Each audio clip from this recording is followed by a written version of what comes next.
Magandang araw po muli sa inyo. Welcome back. Kwentong politika po muli tayo at gaya nung napag-usapan natin nung nakaraan kung saan ipiniliwanag ko po bakit hindi immune, bakit walang immunity from the suit itong si Vice President Sara Duterte, kung bakit siya ay pwedeng sampahan ng kaso hindi katulad ng presidente na mayroong eksklusibo or exclusive immunity from the suit na ilagay na mga jurisprudence ng ating korte at nasa konstitusyon natin, bakit hindi yon na ibigay sa isang vice presidente?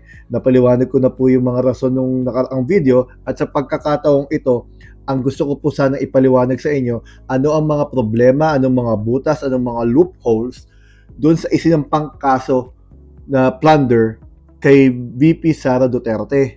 Pag-usapan po natin kung bakit tila ba may kahinaan ang ikinasa sa kanya at paano madedepensahan kung sakasakali ni Vice President ito. Alam niyo po kasi, nung sinampahan po ng sandamakmak na, kung makikita niyo po sa TV, sandamakmak na mga papel as evidence siguro yon at kung ano man yung mga nilalaman ng papel na yon, na tila ba parang ang lakas ang kaso na parang solidong-solido dahil sa dami ng papel. Pero ang pinag-uusapan po doon, ano ang nilalaman ng mga papel na yon, na sapakadami. Ito po kasi, lagi po nating isipin, ito pong impeachable officer, para po ito talaga makakasuhan ng kriminal. The impeachable officer needs to be removed from the office first before any criminal case can be actually filed. Ano? Ngayon, kapag ko yan ay ma-remove na, paano po ma-remove yan?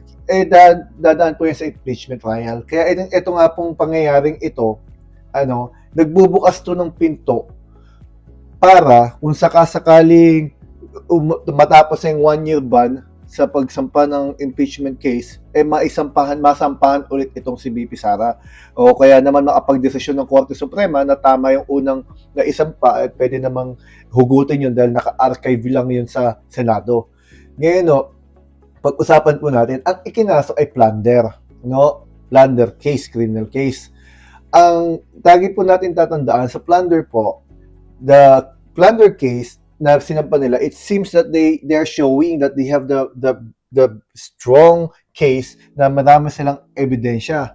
Yun ang lumalabas sa media, However, ang pinagtataka ko, yung mga nagsampa ng kaso, they concentrated in plunder kasi kaya nga sabi ko, yun ang kinaso sa kanya. Nag-concentrate sila sa plunder. Ngayon, kung plunder ang ikinaso, hindi ba dapat si plunder dapat yung tao o sa pagkakataong ito ay si VP Sara had been able to actually amass ill-gotten wealth. Kailangan talagang literal niyang na-amass na pagdarambong ng napakalaking halaga ng kaban ng bayan na hindi bababa sa 50 million pesos. Pero ang tanong doon, kasi ang pagkakasampa nila, ang dahilan nila ay dahil sa pagkakagamit sa confidential fund. Kung confidential fund ang kanilang tinutukoy na kinuwanan ng pera at ginawang daan para makapag-amas ng ill-gotten wealth, itong si VP Sara, hindi tunog itong institutional, hindi ito tila ba personal? Kasi po dapat personal use, di ba? Ang plunder. Kung plunder ang kinasa mo, dapat ninakaw niya, kinuha niya ang napakahalaking halaga para sa sarili niya. Di ba? Pero ang nangyari ng confidential fund, institutional kasi sangkot doon ng DepEd. Di ba?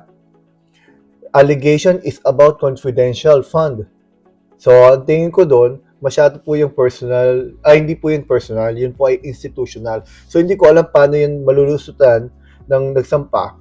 Kasi dapat yung nagsampa, ready at handa ang mga ebidensya nilang malalakas. Kaya nga ng mga papel na sandamakmak na papel na pinakita nila. Kaya ang pangalawang tanong ko doon, kung totoong malakas ang kaso nila, gaya ng lumalabas sa media, kung talagang malaki ang tsansang mapapanagot nila si VP Sara, bakit nagre-request sila?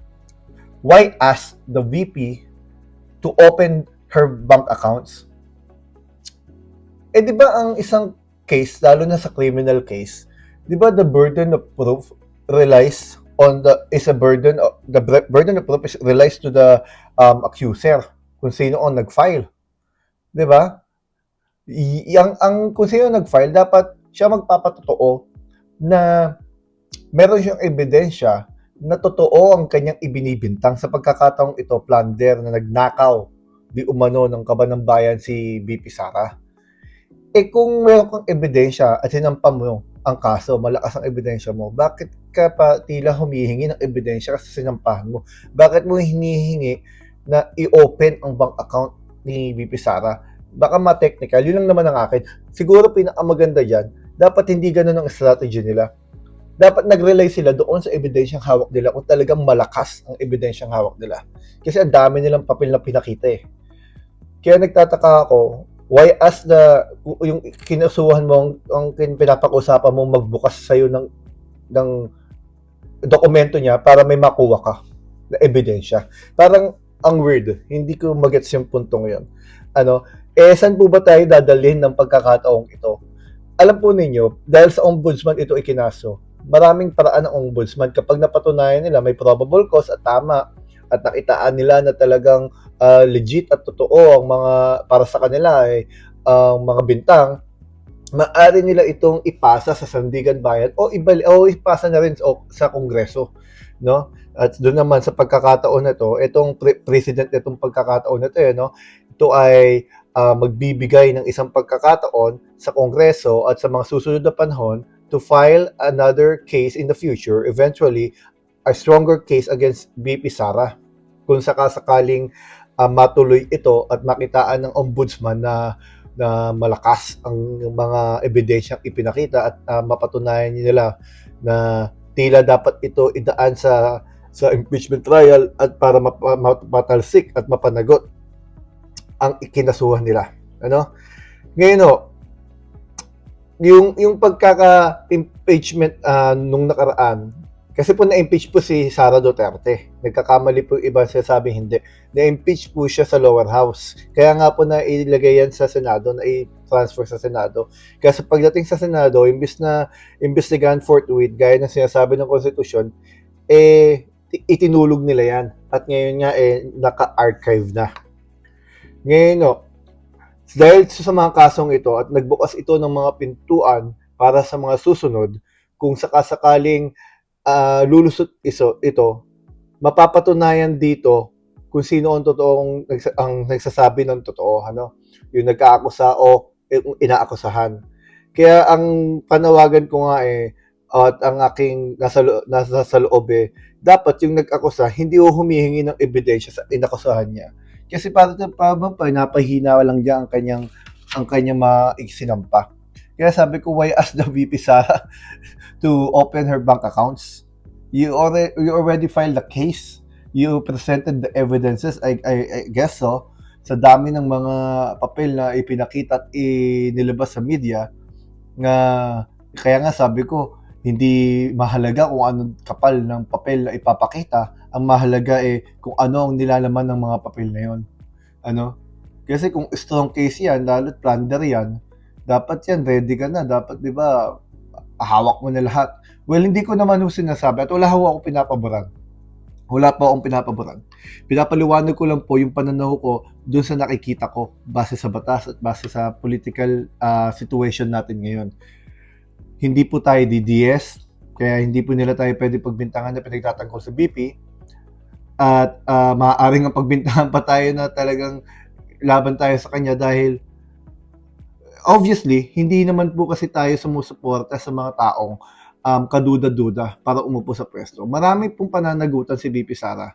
Marami po siyang mga ginawa at marami siyang nakita naman natin sa telebisyon, no? Yung mga pinagsasabi niya, mga ginagawa niya na sapat para siya ay imbestigahan. Ang pinupunto lang natin dito, sana yung nagsampa ng kaso maidaan sa talagang prosesong mapalakas nila ang kanilang mga hawak na ebidensya at ang kanilang kaso mismo.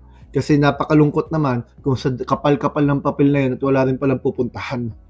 Hindi po ba? Kaya nagtataka nga ako pagkakataon na nila ngayon nasampahan nga ito si BP Sara patapos ng 1-year ban.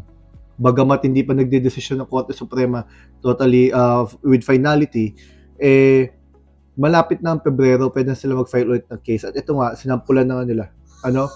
Hanggang dito po muna. Maraming salamat po sa inyo.